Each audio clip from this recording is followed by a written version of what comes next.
अथ श्री एकमुखी हनुमत्कवचं मनोजवं मारुततुल्यवेगं जितेन्द्रियं बुद्धिमतां वरिष्ठं वातात्मजं वानरयूथमुख्यं श्रीरामदूतं शरणं प्रपद्ये। श्रीहनुमते नमः। एकदा सुखमासीनं शङ्करं लोकशङ्करं पप्रच्छ गिरिजाकान्तं कर्पूरधवलं शिवं। पार्वत्युवाच भगवन् देवदेवेश लोकनाथ जगद्गुरो शोकाकुलानां लोकानां केन रक्षा भवेद्ध्रुवं। संग्रामे संकटे घोरे भूतप्रेतादिके भये दुःखदावाग्निसन्तप्त चेतसां दुःखभागिनाम्। ईश्वर उवाच शृणुदेवि प्रवक्ष्यामि लोकानां हितकाम्यया विभीषणाय रामेण प्रेम्णा दत्तं च यत्पुरा कवचं कपिनाथस्य वायुपुत्रस्य धीमतः गुह्यं ते सम्प्रवक्ष्यामि विशेषात् शृणु सुन्दरी। ॐ अस्य श्रीहनुमत्कवचस्तोत्रमन्त्रस्य श्रीरामचन्द्र ऋषिः अनुष्टुप् छन्दः। श्रीमहावीरो हनुमान् देवता मारुतात्मज इति बीजम्। ॐ अञ्जनासूनुरिति शक्तिः। ॐ ह्रैं ह्रां ह्रौं इति कवचं। स्वाहा इति कीलकं। लक्ष्मणप्राणदाता इति बीजं। मम सकलकार्यसिद्ध्यर्थे जपे विनियोगः। अथ न्यासः। ॐ ह्रां अङ्गुष्ठाभ्यां नमः। ॐ ह्रीं तर्जनीभ्यां नमः। ॐ ह्रूं मध्यमाभ्यां नमः। ॐ ह्रैं अनामिकाभ्यां नमः। ॐ ह्रौं कनिष्ठिकाभ्यां नमः। ॐ ह्रः करतलकरपृष्ठाभ्यां नमः। ॐ अञ्जनासूनवे हृदयाय नमः। ॐ रुद्रमूर्तये शिरसे स्वाहा। ॐ वायुसुतात्मने शिखायै वषट्। ॐ वज्रदेहाय कवचाय हुम्। ॐ रामदूताय नेत्रत्रयाय वौषट्। ॐ ब्रह्मास्त्रनिवारणाय अस्त्राय फट्। ॐ रामदूताय विद्महे कपिराजाय धीमहि तन्नो हनुमान् प्रचोदयात्। ॐ हुं फट् स्वाहा इति दिग्बन्धः। अथ ध्यानम्।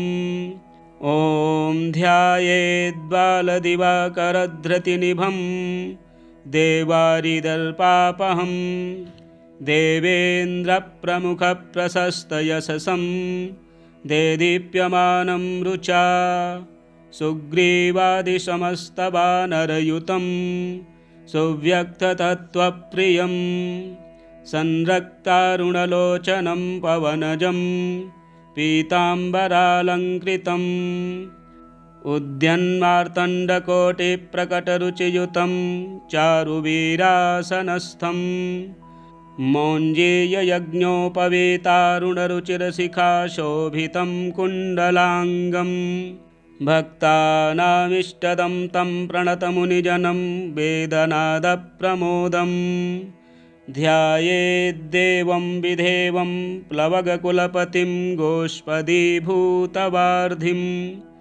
वज्राङ्गं पिङ्गकेशाढ्यं स्वर्णकुण्डलमण्डितं नियुद्धकर्मकुशलं पारावारपराक्रमं वामहस्ते महावृक्षं दशास्यकरखण्डनम् उद्यद्दक्षिणदोरदण्डं हनुमन्तं विचिन्तयेत् स्फटिकाभं स्वर्णकान्तिद्विभुजं च कृताञ्जलिं कुण्डलद्वयसंशोभिमुखाम्भोजं हरिं भजेत् उद्यदादित्यसङ्काशमुदारभुजविक्रमं कन्दर्पकोटिलावण्यं सर्वविद्याविशारदं श्रीरामहृदयानन्दं भक्तकल्पमहीरुहम् अभयं वरदं दोर्भ्यां कलये मारुतात्मजम् अपराजितनमस्तेऽस्तु नमस्ते रामपूजित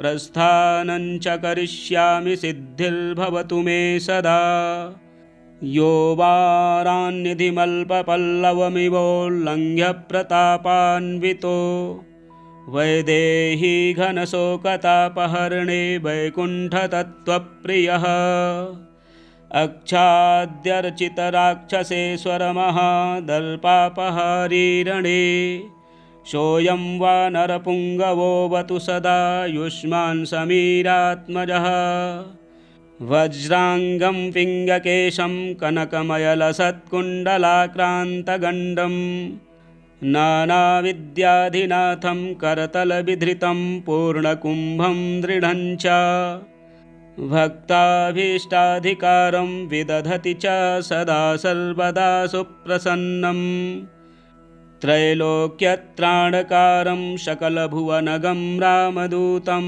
नमामि उद्यल्लाङ्गूलकेशप्रलयजलधरं भीममूर्तिं कपीन्द्रं वन्दे रामाङ्घ्रिपद्मभ्रमरपरिवृतं तत्त्वसारं प्रसन्नं वज्राङ्गं वज्ररूपं कनकमयलसत्कुण्डलाक्रान्तगण्डं दम्भोलिस्तम्भसारप्रहरणविकटं भूतरक्षोऽधिनाथं वामे करे वैरिभयं वहन्तं शैलं च दक्षे निजकण्ठलग्नं दधानमासाद्य सुवर्णवर्णं भजे ज्वलत्कुण्डलरामदूतं पद्मरागमणिकुण्डलत्विषा पाटलीकृतकपोलमण्डलं दिव्यगेहकदलीवनान्तरे भावयामि पवमाननन्दनम् ईश्वर उवाच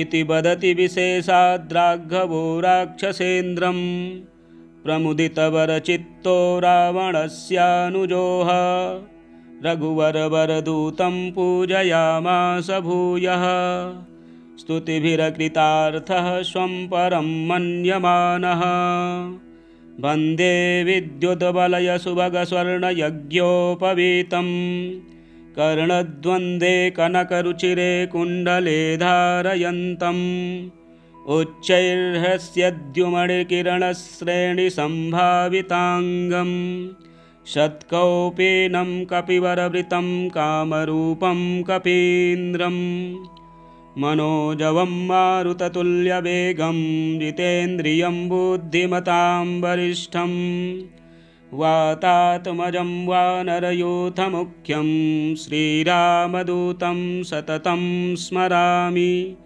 ॐ नमो भगवते हृदयाय नमः। ॐ आञ्जनेयाय शिरसे स्वाहा। ॐ रुद्रमूर्तये शिखायै वषट्। ॐ रामदूताय कवचाय हुं। ॐ हनुमते नेत्रत्रयाय वौषट्। ॐ अग्निगर्भाय अस्त्राय फट्। ॐ नमो भगवते अंगुष्ठाभ्यां नमः। ॐ आञ्जनेयाय तर्जनीभ्यां नमः।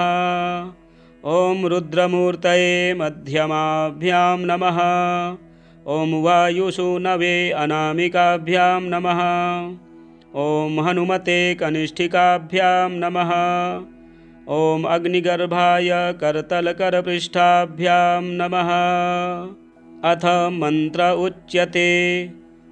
ॐ ऐं ह्रीं श्रीं ह्रां ह्रीं ह्रूं ह्रैं ह्रौं ह्रः। ॐ ह्रीं ह्रौं ॐ नमो भगवते महाबलपराक्रमाय भूतप्रेतपिशाच शाकिनी डाकिनी यक्षिणी पूतना मारी महामारी भैरव यक्ष वेताल राक्षस ग्रहराक्षसादिकं क्षणेन हन हन भञ्जय भञ्जय मारय मारय शिक्षय शिक्षय महामाहेश्वर रुद्रावतार हुं फट् स्वाहा। ॐ नमो भगवते हनुमदाख्याय रुद्राय सर्वदुष्टजनमुखस्तम्भनं कुरु कुरु ह्रां ह्रीं ह्रूं ठं ठं ठं फट् स्वाहा। ॐ नमो भगवते अञ्जनीगर्भसम्भूताय रामलक्ष्मणानन्दकराय कपिसैन्यप्रकाशनाय पर्वतोत्पाटनाय सुग्रीवसाधकाय रणोच्चाटनाय कुमारब्रह्मचारिणे गम्भीरशब्दोदयाय ॐ ह्रां ह्रीं ह्रूं सर्वदुष्टनिवारणाय स्वाहा। ॐ नमो हनुमते सर्वग्रहानुभूतभविष्यवर्तमानान् दूरस्थान् समीपस्थान् सर्वकालदुष्टदुर्बुद्धीनुच्चाटयोच्चाटय परबलानि क्षोभय क्षोभय मम सर्वकार्यं साधय साधय हनुमते। ॐ ह्रां ह्रीं ह्रूं फट् देहि। ॐ शिवं सिद्धं ह्रां ह्रीं ह्रूं ह्रौं स्वाहा। ॐ नमो हनुमते परकृतान् तन्त्रमन्त्रपराहङ्कारभूतप्रेतपिशाच परदृष्टि सर्वविघ्नदुर्जनचेटकविधान् सर्वग्रहान् निवारय निवारय। वध वध पच पच दल दल किल किल सर्वकुयन्त्राणि दुष्टवाचं फट् स्वाहा। ॐ नमो हनुमते पाहि पाहि एहि एहि सर्वग्रहभूतानां शाकनिडाकनीनां विषं दुष्टानां सर्वविषयान् आकर्षय आकर्षय मर्दय मर्दय भेदय भेदय मृत्यु मृत्पाटयोत्पाटय शोषय शोषय ज्वल ज्वल प्रज्वल प्रज्वल भूतमण्डलं प्रेतमण्डलं पिशाचमण्डलं निराशय निराशय भूतज्वर प्रेतज्वर चातुर्थिकज्वर विषमज्वर माहेश्वरज्वरान् छिन्धि छिन्धि भिन्धि भिन्धि अक्षिशूल वक्षःशूल सरोभ्यन्तरशूल गुल्मशूल पित्तशूल ब्रह्मराक्षसकुल परकुल नागकुल विषं नाशय नाशय निर्विषं कुरु कुरु फट् स्वाहा। ॐ ह्रीं सर्वदुष्टग्रहान् निवारय फट् स्वाहा। ॐ नमो हनुमते पवनपुत्राय वैश्वानरमुखाय हन हन पापदृष्टिं षण्ढदृष्टिं हन हन हनुमदाज्ञया स्फुर स्फुर फट् स्वाहा। श्रीराम उवाच हनुमान् पूर्वतः पातु दक्षिणे पवनात्मजः प्रतीच्यां पातु रक्षोघ्नम् उत्तरस्यामब्धिपारगः उदीच्यामूर्ध्वगः पातु केसरी प्रियनन्दनः अधश्च विष्णुभक्तस्तु पातु मध्ये च पावनिः आवान्तरदिशः पातु सीताशोकविनाशनः लङ्काविदाहकः पातु सर्वापद्भ्यो निरन्तरम् सुग्रीवसचिवः पातु मस्तकं वायुनन्दनः बालं पातु महावीरो भ्रुवोर्मध्ये निरन्तरम् नेत्रे छायापहारे च पातु नः प्लगवेश्वरः कपोलकर्णमूले तु पातु श्रीरामकिङ्करः नासाग्रे अञ्जनासूनुर्वक्त्रं पातु हरीश्वरः वाचं रुद्रप्रियः पातु जिह्वां पिङ्गललोचनः पातु दन्तान् फाल्गुनेष्टश्चिबुकं दैत्यप्राणहरेत् पातु कण्ठं च दैत्यारिः स्कन्धौ पातु सुरार्चितः भुजौ पातु महातेजाः करौ तु चरणायुधः नखान्नखायुधः पातु कुक्षिं पातु कपीश्वरः वक्षो मुद्रापहारी च पातु पार्श्वे भुजायुधः लङ्काभिभञ्जनः पातु पृष्ठदेशे निरन्तरं नाभिञ्च रामदूतस्तु कटिं पात्वनिलात्मजः गुह्यं पातु महाप्राज्ञः सृक्किणी च शिवप्रियः ऊरू च जानुनी पातु लङ्काप्रसादभञ्जनः जङ्घे पातु महाबाहुर्गुल्फौ पातु महाबलः अचलोद्धारकः पातु पादौ भास्करसन्निभः पादान्ते सर्वसत्त्वाढ्यः पातु पादाङ्गुलीस्तथा सर्वाङ्गानि महावीरः पातु रोमाणि चात्मवान् हनुमत्कवचं यस्तु पठेद् विद्वान् विचाक्षणः स एव पुरुषश्रेष्ठो भक्तिं मुक्तिं च विन्दति त्रिकालमेककालं वा पठेन्मासत्रयं सदा सर्वान् रिपून् क्षणे जित्वा स पुमान् श्रियमापुनुयात् मध्यरात्रे जले स्थित्वा सप्तवारं पठेद्यदि क्षयापस्मारकुष्ठादितापत्रयनिवारणम् आर्किवारे स्वत्थमूले स्थित्वा पठति यः पुमान् अचलां श्रियमाप्नोति संग्रामे विजयी भवेत् यः करे धारयेन्नित्यं स पुमान् श्रियमापुनुयात् विवाहे दिव्यकाले च द्यूते राजकुले रणे भूतप्रेतमहादुर्गे रणे सागरसम्प्लवे 10 वारं पठेद्रात्रौ मिताहारी जितेन्द्रियः विजयं लभते लोके मानवेषु नराधिपः सिंहव्याघ्रभये चाग्नौ सरशस्त्रास्त्रयातने शृङ्खलाबन्धने चैव कारागृहनियन्त्रणे कायस्तम्भने वह्निदाहे गात्ररोगे च दारुणे शोके महारणे चैव ब्रह्मग्रहविनाशने सर्वदा तु पठेन्नित्यं जयमाप्नोत्यसंशयम् भूर्जे वा वसने रक्ते क्षौमे वा तालपत्रके त्रिगन्धेनाथवामस्य लिखित्वा धारयेन्नरः 5-7 गोपितं कवचं शुभं गले कट्यां बाहुमूले वा कण्ठे शिरसि धारितं सर्वान् कामान् वाप्नोति सत्यं श्रीरामभाषितम् उल्लङ्घ्य सिन्धोः सलिलं सलीलं यः शोकवह्निं जनकात्मजायाः आदाय तेनैव ददाह लङ्कां नमामि तं प्राञ्जलिराञ्जनेयम्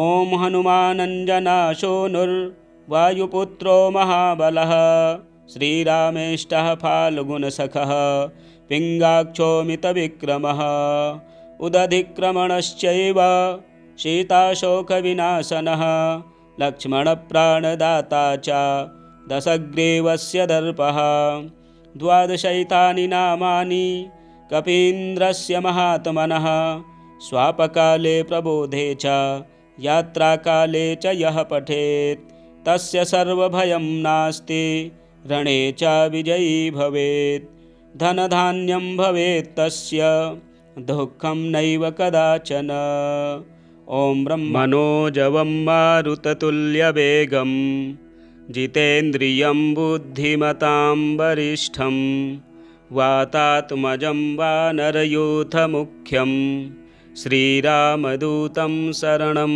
प्रपद्ये। श्रीहनुमते नमः।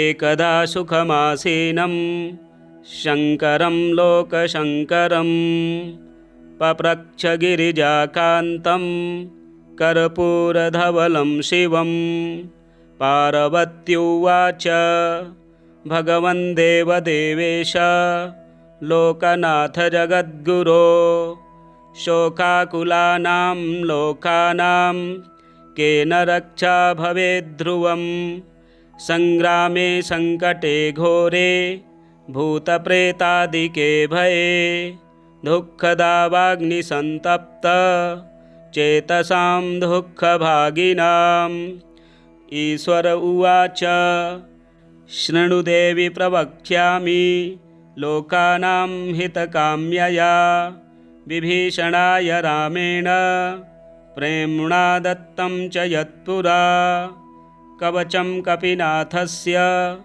वायुपुत्रस्य धीमतः गुह्यं ते सम्प्रवक्ष्यामि विशेषात् शृणु सुन्दरी।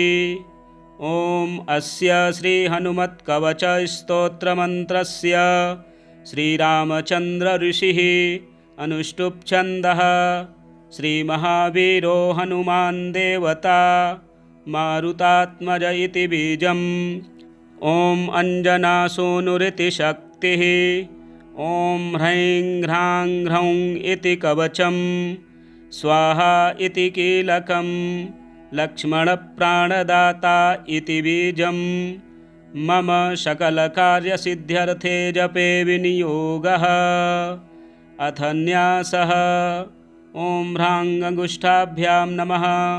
ॐ ह्रीं तर्जनीभ्यां नमः। ॐ ह्रूं मध्यमाभ्यां नमः। ॐ ह्रैं अनामिकाभ्यां नमः। ॐ ह्रौं कनिष्ठिकाभ्यां नमः। ॐ ह्रः करतलकरपृष्ठाभ्यां नमः। ॐ अञ्जनासूनवे हृदयाय नमः। ॐ रुद्रमूर्तये शिरसे स्वाहा। ॐ वायुसुतात्मने शिखायै वषट्। ॐ वज्रदेहाय कवचाय हुम्। ॐ रामदूताय नेत्रत्रयाय वौषट्। ॐ ब्रह्मास्त्रनिवारणाय अस्त्राय फट्। ॐ रामदूताय विद्महे कपिराजाय धीमहि तन्नो हनुमान् प्रचोदयात्। ॐ हुं फट् स्वाहा इति दिग्बन्धः। अथ ध्यानम्। ॐ ध्यायेद्बालदिवाकरधृतिनिभं देवारिदल्पापहं देवेन्द्रप्रमुखप्रशस्तयशसं देदीप्यमानं रुचा सुग्रीवादिसमस्तवानरयुतं सुव्यक्ततत्त्वप्रियं संरक्तारुणलोचनं पवनजं पीताम्बरालङ्कृतम् उद्यन्मार्तण्डकोटिप्रकटरुचियुतं चारुवीरासनस्थं मौञ्जीययज्ञोपवीतारुणरुचिरशिखाशोभितं कुण्डलाङ्गं भक्तानामिष्टदं तं प्रणतमुनिजनं वेदनादप्रमोदं ध्यायेद्देवं विधेवं प्लवगकुलपतिं गोष्पदीभूतवार्धिं वज्राङ्गं पिङ्गकेशाढ्यं स्वर्णकुण्डलमण्डितं नियुद्धकर्मकुशलं पारावारपराक्रमं वामहस्ते महावृक्षं दशास्यकरखण्डनम् उद्यद्दक्षिणदोरदण्डं हनुमन्तं विचिन्तयेत् स्फटिकाभं स्वर्णकान्तिद्विभुजं च कृताञ्जलिं कुण्डलद्वयसंशोभिमुखाम्भोजं हरिं भजेत् उद्यदादित्यसङ्कासमुदारभुजविक्रमं कन्दर्पकोटिलावण्यं सर्वविद्याविशारदं श्रीरामहृदयानन्दं भक्तकल्पमहीरुहम् अभयं वरदं दोर्भ्यां कलये मारुतात्मजम् अपराजितनमस्तेऽस्तु नमस्ते रामपूजित प्रस्थानं च करिष्यामि सिद्धिर्भवतु मे सदा यो वारान्निधिमल्पपल्लवमिवोल्लङ्घ्य प्रतापान्वितो वैदेही घनशोकतापहर्णे वैकुण्ठतत्त्वप्रियः अक्षाद्यर्चितराक्षसेश्वरमहादल्पापहारी सोऽयं वानरपुङ्गवोऽवतु सदा युष्मान् समीरात्मजः वज्राङ्गं पिङ्गकेशं कनकमयलसत्कुण्डलाक्रान्तगण्डं नानाविद्याधिनाथं करतलविधृतं पूर्णकुम्भं दृढं च भक्ताभीष्टाधिकारं विदधति च सदा सर्वदा सुप्रसन्नं त्रैलोक्यत्राणकारं सकलभुवनगं रामदूतं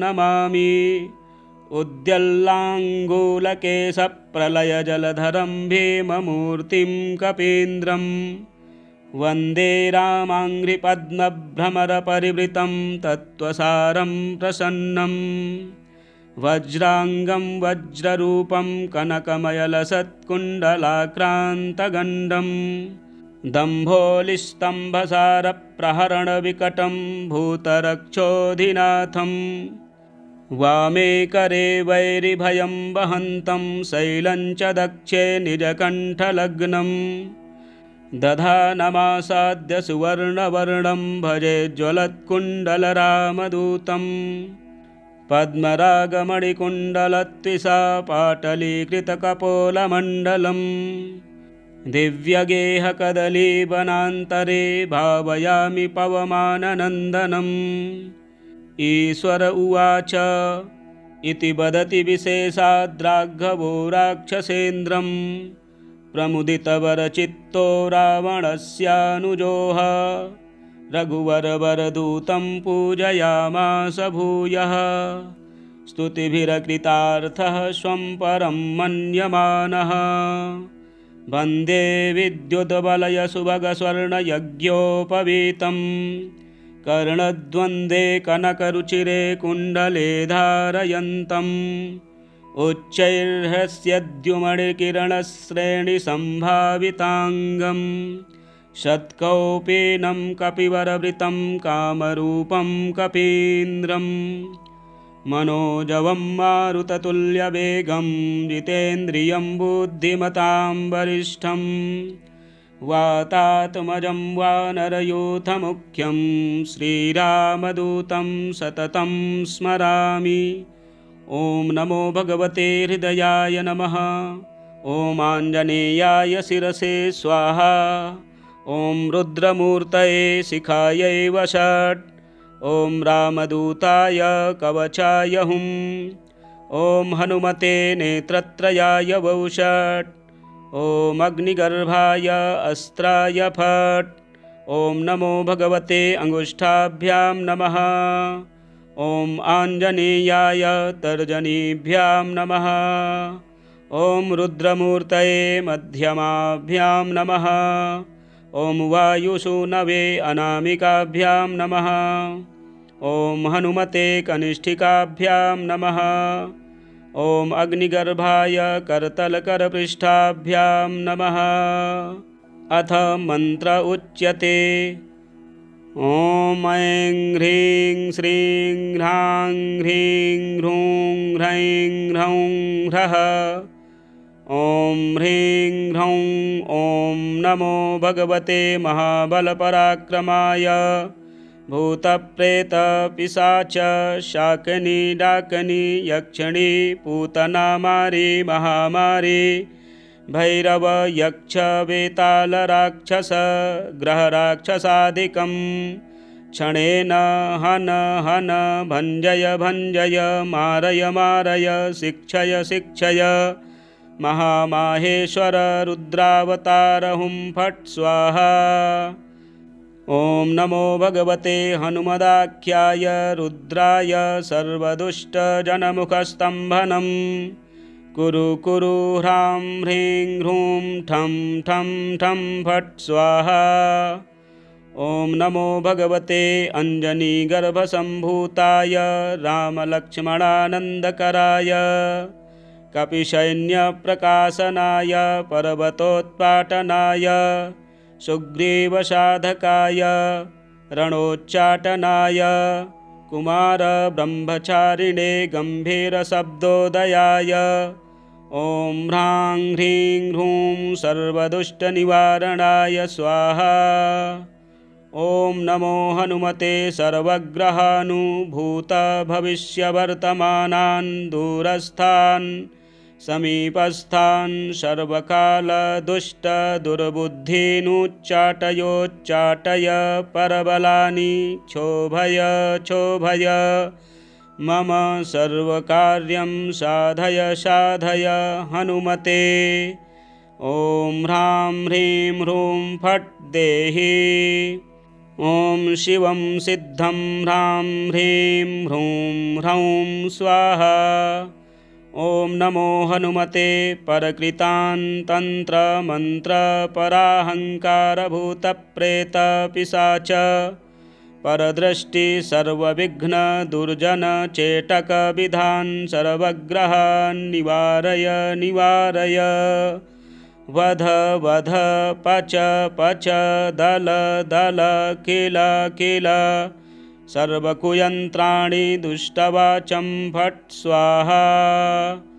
ॐ नमो हनुमते पाहि पाहि एहि एहि सर्वग्रहभूतानां शाकनीडाकनीनां विषं दुष्टानां सर्वविषयान् आकर्षय आकर्षय मर्दय मर्दय भेदय भेदय मृत्यु मृत्पाटयोत्पाटय शोषय शोषय ज्वल ज्वल प्रज्वल प्रज्वल भूतमण्डलं प्रेतमण्डलं पिशाचमण्डलं निराशय निराशय भूतज्वर प्रेतज्वर चातुर्थिकज्वर विषमज्वर माहेश्वरज्वरान् छिन्धि छिन्धि भिन्धि भिन्धि अक्षिशूल वक्षःशूल सरोभ्यन्तरशूल गुल्मशूल पित्तशूल ब्रह्मराक्षसकुल परकुल नागकुल विषं नाशय नाशय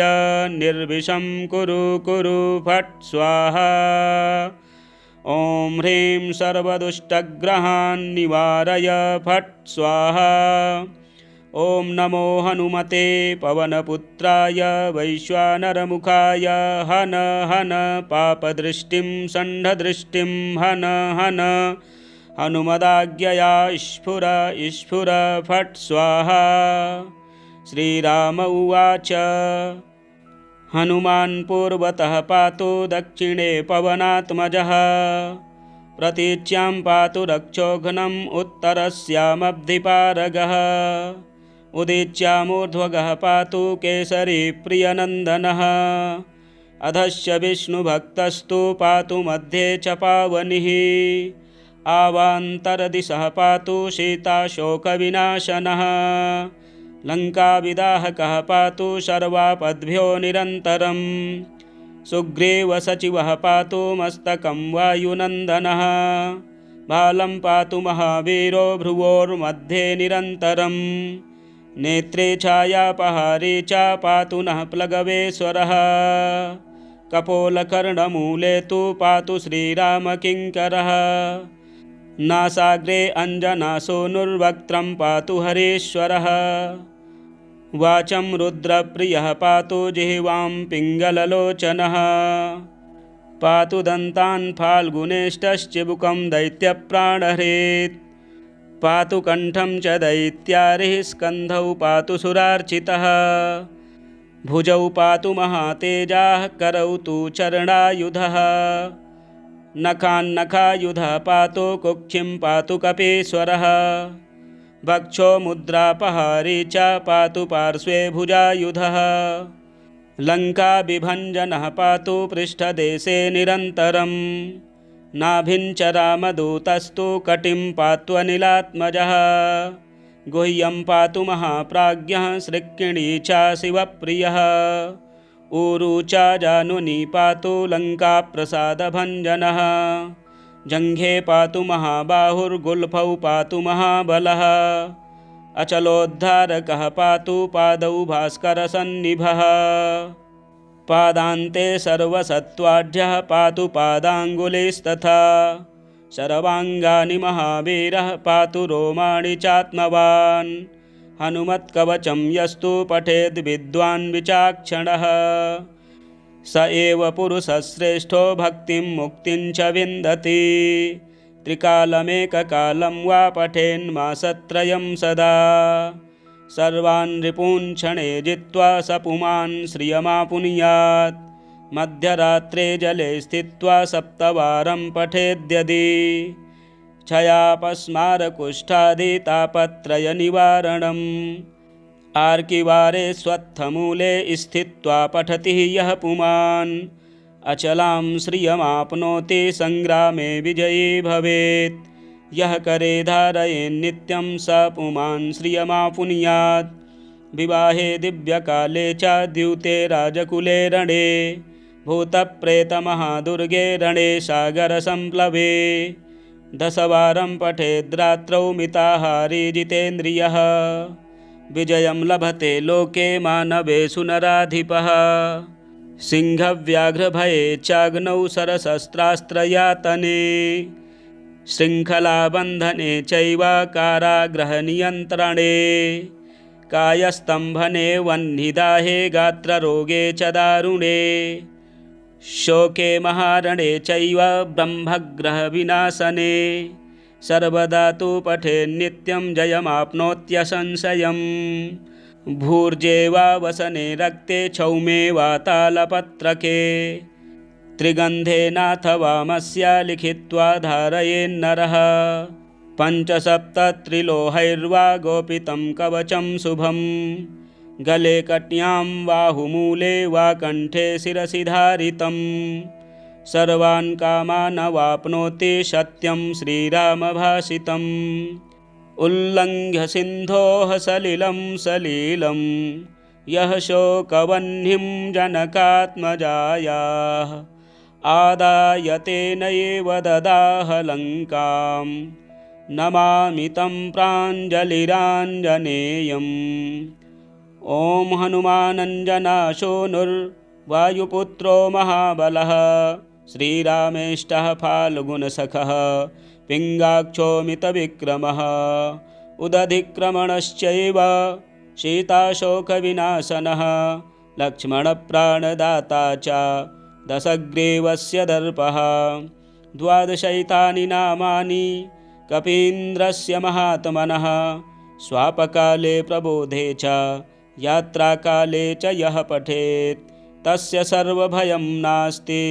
रणे च विजयी भवेत् धनधान्यं भवेत् तस्य दुःखं नैव कदाचन ॐ ब्रह्मणोजवं मारुततुल्यवेगं जितेन्द्रियं बुद्धिमतां वरिष्ठं वातात्मजं वानरयूथमुख्यं श्रीरामदूतं शरणं प्रपद्ये। श्रीहनुमते नमः। एकदा सुखमासीनं शङ्करं लोकशङ्करं पप्रच्छ गिरिजाकान्तं कर्पूरधवलं शिवं पार्वत्युवाच भगवन् देवदेवेश लोकनाथ जगद्गुरो शोकाकुलानां लोकानां केन रक्षा भवेद्ध्रुवं संग्रामे संकटे घोरे भूतप्रेतादिके भये दुःखदावाग्निसन्तप्त चेतसां दुःखभागिनाम् ईश्वर उवाच शृणु देवि प्रवक्ष्यामि लोकानां हितकाम्यया विभीषणाय रामेण प्रेम्णा दत्तं च यत्पुरा कवचं कपिनाथस्य वायुपुत्रस्य धीमतः गुह्यं ते सम्प्रवक्ष्यामि विशेषात् शृणु सुन्दरी। ॐ अस्य श्रीहनुमत्कवचस्तोत्रमन्त्रस्य श्रीरामचन्द्र ऋषिः अनुष्टुप्छन्दः श्रीमहावीरो हनुमान् देवता मारुतात्मज इति बीजम्। ॐ अञ्जनासूनुरिति शक्तिः। ॐ ह्रैं ह्रां ह्रौं इति कवचं स्वाहा इति कीलकं लक्ष्मणप्राणदाता इति बीजं मम सकलकार्यसिद्ध्यर्थे जपे विनियोगः। अथ न्यासः। ॐ ह्रां अङ्गुष्ठाभ्यां नमः। ॐ ह्रीं तर्जनीभ्यां नमः। ॐ ह्रूं मध्यमाभ्यां नमः। ॐ ह्रैं अनामिकाभ्यां नमः। ॐ ह्रौं कनिष्ठिकाभ्यां नमः। ॐ ह्रः करतलकरपृष्ठाभ्यां नमः। ॐ अञ्जनासूनवे हृदयाय नमः।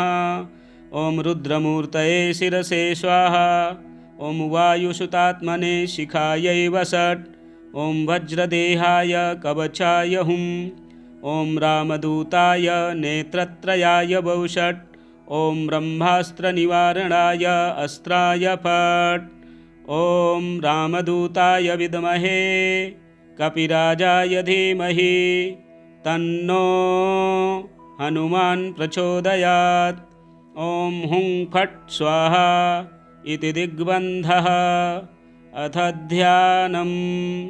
ॐ ध्यायेद्बालदिवाकरधृतिनिभं देवारिदर्पापहं देवेन्द्रप्रमुखप्रशस्तयशसं देदीप्यमानं रुचा सुग्रीवादिसमस्तवानरयुतं सुव्यक्ततत्त्वप्रियं संरक्तारुणलोचनं पवनजं पीताम्बरालङ्कृतम् उद्यन्मार्तण्डकोटिप्रकटरुचियुतं चारुवीरासनस्थं मौञ्जीययज्ञोपवीतारुणरुचिरशिखाशोभितं कुण्डलाङ्गं भक्तानामिष्टदं तं प्रणतमुनिजनं वेदनादप्रमोदम् ध्यायेद्देवं विधेवं प्लवगकुलपतिं गोष्पदीभूतवार्धिं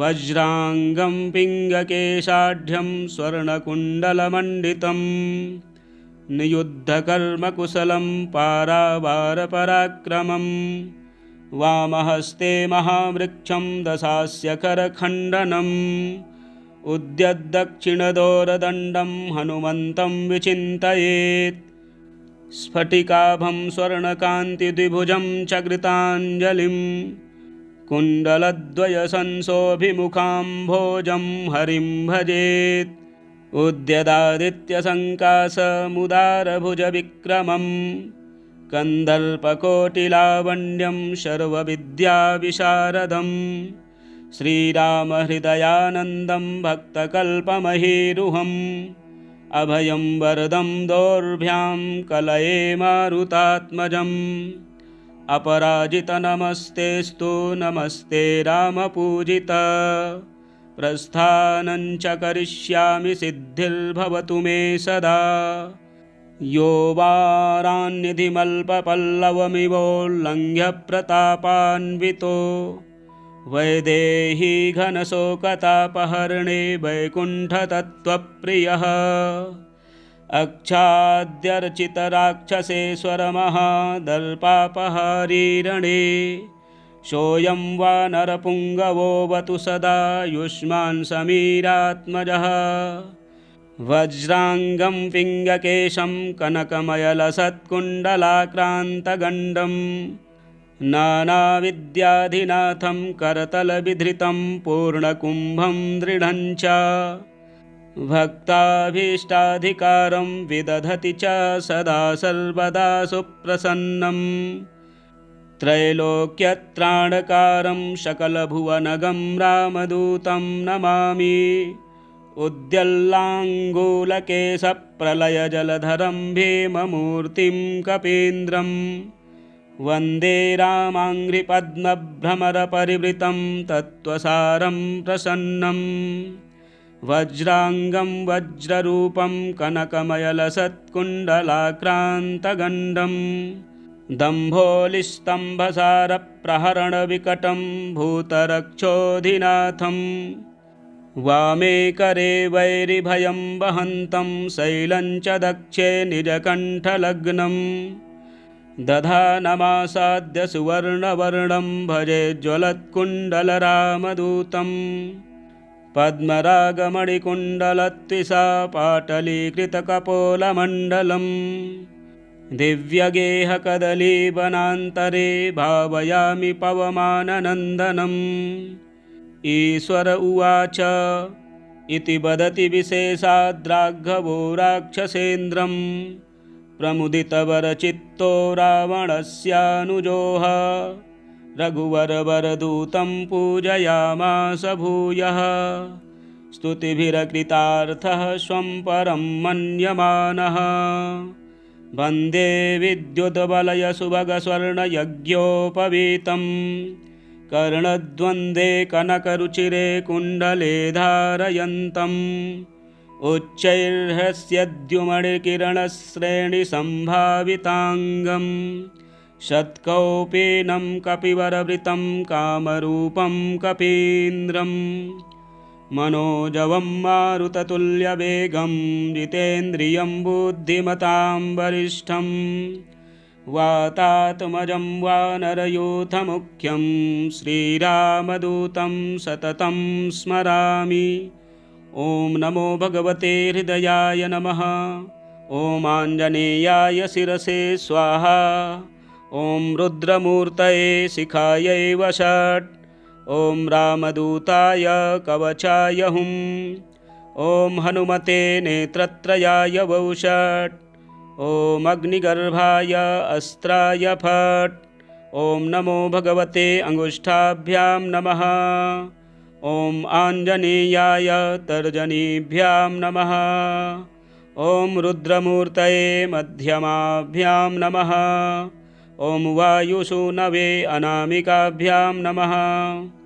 ॐ हनुमते कनिष्ठिकाभ्यां नमः। ॐ अग्निगर्भाय करतलकरपृष्ठाभ्यां नमः।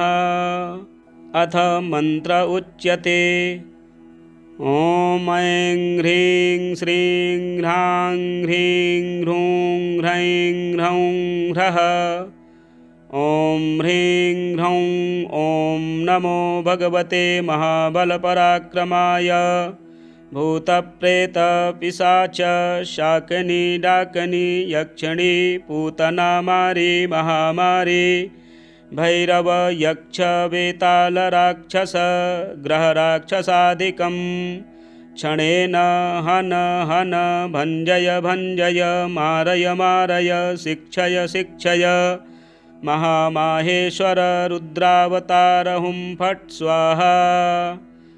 ॐ नमो भगवते हनुमदाख्याय रुद्राय सर्वदुष्टजनमुखस्तम्भनं कुरु कुरु ह्रां ह्रीं ह्रूं ठं ठं ठं फट् स्वाहा। ॐ नमो भगवते अञ्जनीगर्भसम्भूताय रामलक्ष्मणानन्दकराय कपिसैन्यप्रकाशनाय पर्वतोत्पाटनाय सुग्रीवसाधकाय रणोच्चाटनाय कुमारब्रह्मचारिणे गम्भीरशब्दोदयाय ॐ ह्रां ह्रीं ह्रूं सर्वदुष्टनिवारणाय स्वाहा। ॐ नमो हनुमते सर्वग्रहानुभूतभविष्यवर्तमानान् दूरस्थान् समीपस्थान् सर्वकालदुष्टदुर्बुद्धीनुच्चाटयोच्चाटय परबलानि क्षोभय क्षोभय मम सर्वकार्यं साधय साधय हनुमते। ॐ ह्रां ह्रीं ह्रूं फट् देहि। ॐ शिवं सिद्धं ह्रां ह्रीं ह्रूं ह्रौं स्वाहा। ॐ नमो हनुमते परकृतान् तन्त्रमन्त्रपराहङ्कारभूतप्रेतपिशाच परदृष्टि सर्वविघ्नदुर्जनचेटकविधान् सर्वग्रहान् निवारय निवारय।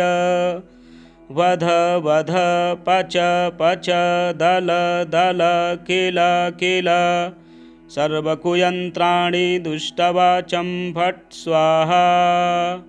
ॐ नमो हनुमते पाहि पाहि एहि एहि सर्वग्रहभूतानां शाकनीडाकनीनां विषं दुष्टानां सर्वविषयान् आकर्षय आकर्षय मर्दय मर्दय भेदय भेदय मृत्यु मृत्पाटयोत्पाटय शोषय शोषय ज्वल ज्वल प्रज्वल प्रज्वल भूतमण्डलं प्रेतमण्डलं पिशाचमण्डलं निराशय निराशय भूतज्वर प्रेतज्वर चातुर्थिकज्वर विषमज्वर माहेश्वरज्वरान् छिन्धि छिन्धि भिन्धि भिन्धि अक्षिशूल वक्षः शूल सरोभ्यन्तरशूल गुल्मशूल पित्तशूल ब्रह्मराक्षसकुल परकुल नागकुल विषं नाशय नाशय निर्विषं कुरु कुरु फट् स्वाहा। ॐ ह्रीं सर्वदुष्टग्रहान् निवारय फट् स्वाहा। ॐ नमो हनुमते पवनपुत्राय वैश्वानरमुखाय हन हन पापदृष्टिं षण्ढदृष्टिं हन हन हनुमदाज्ञया स्फुर स्फुर फट् स्वाहा। श्रीराम उवाच हनुमान् पूर्वतः पातु दक्षिणे पवनात्मजः प्रतीच्यां पातु रक्षोघ्नम् उत्तरस्यामब्धिपारगः उदीच्यामूर्ध्वगः पातु केसरी प्रियनन्दनः अधश्च विष्णुभक्तस्तु पातु मध्ये च पावनिः आवान्तरदिशः पातु सीताशोकविनाशनः लङ्काविदाहकः पातु सर्वापद्भ्यो निरन्तरम् सुग्रीवसचिवः पातु मस्तकं वायुनन्दनः भालं पातु महावीरो भ्रुवोर्मध्ये निरन्तरम् नेत्रे छायापहारे च पातु नः प्लगवेश्वरः कपोलकर्णमूले तु पातु श्रीरामकिङ्करः नासाग्रे अञ्जनासूनुर्वक्त्रं पातु हरीश्वरः वाचं रुद्रप्रियः पातु जिह्वां पिङ्गललोचनः पातु दन्तान् फाल्गुनेष्टश्चिबुकं दैत्यप्राणहरेत् पातु कण्ठं च दैत्यारिः स्कन्धौ पातु सुरार्चितः भुजौ पातु महातेजाः करौ तु चरणायुधः नखान्नखायुधः पातु कुक्षिं पातु कपीश्वरः वक्षो मुद्रापहारी च पातु पार्श्वे भुजायुधः लङ्काविभञ्जनः पातु पृष्ठदेशे निरन्तरम् नाभिं च रामदूतस्तु कटिं पात्वनिलात्मजः गुह्यं पातु महाप्राज्ञः सृक्किणी च शिवप्रियः ऊरू च जानुनी पातु लङ्काप्रसादभञ्जनः जङ्घे पातु महाबाहुर्गुल्फौ पातु महाबलः अचलोद्धारकः पातु पादौ भास्करसन्निभः पादान्ते सर्वसत्त्वाढ्यः पातु पादाङ्गुलीस्तथा सर्वाङ्गानि महावीरः पातु रोमाणि चात्मवान् हनुमत्कवचं यस्तु पठेद् विद्वान् विचाक्षणः स एव पुरुषश्रेष्ठो भक्तिं मुक्तिं च विन्दति त्रिकालमेककालं वा पठेन्मासत्रयं सदा सर्वान् रिपून् क्षणे जित्वा स पुमान् श्रियमापुनुयात् मध्यरात्रे जले स्थित्वा सप्तवारं पठेद्यदि क्षयापस्मारकुष्ठादितापत्रयनिवारणम् आर्किवारे स्वत्थमूले स्थित्वा पठति यः पुमान् अचलां श्रियमाप्नोति संग्रामे विजयी भवेत् यः करे धारयेन्नित्यं स पुमान् श्रियमापुनुयात् विवाहे दिव्यकाले च द्यूते राजकुले रणे भूतप्रेतमहादुर्गे रणे सागरसम्प्लवे दशवारं पठेद्रात्रौ मिताहारी जितेन्द्रियः विजयं लभते लोके मानवेषु नराधिपः सिंहव्याघ्रभये चाग्नौ सरशस्त्रास्त्रयातने शृङ्खलाबन्धने चैव कारागृहनियन्त्रणे कायस्तम्भने वह्निदाहे गात्ररोगे च दारुणे शोके महारणे चैव ब्रह्मग्रहविनाशने सर्वदा तु पठेन्नित्यं जयमाप्नोत्यसंशयम् भूर्जेवावसने रक्ते क्षौमे वातालपत्रके त्रिगन्धेनाथवामस्य लिखित्वा धारयेन्नरः पञ्चसप्तत्रिलोहैर्वा गोपितं कवचं शुभं गले कट्यां बाहुमूले वा कण्ठे शिरसि धारितं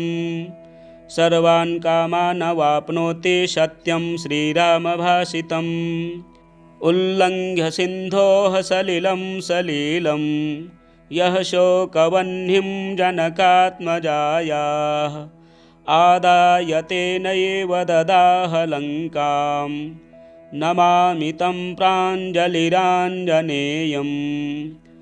ॐ हनुमानञ्जनाशोनुर्वायुपुत्रो महाबलः श्रीरामेष्टः फाल्गुनसखः पिङ्गाक्षोमितविक्रमः उदधिक्रमणश्चैव सीताशोकविनाशनः लक्ष्मणप्राणदाता च दशग्रीवस्य दर्पः। द्वादशैतानि नामानि कपीन्द्रस्य महात्मनः स्वापकाले प्रबोधे च यात्राकाले च यः पठेत् तस्य सर्वभयं नास्ति रणे च विजयी भवेत्। धनधान्यं भवेत् तस्य दुःखं नैव कदाचन।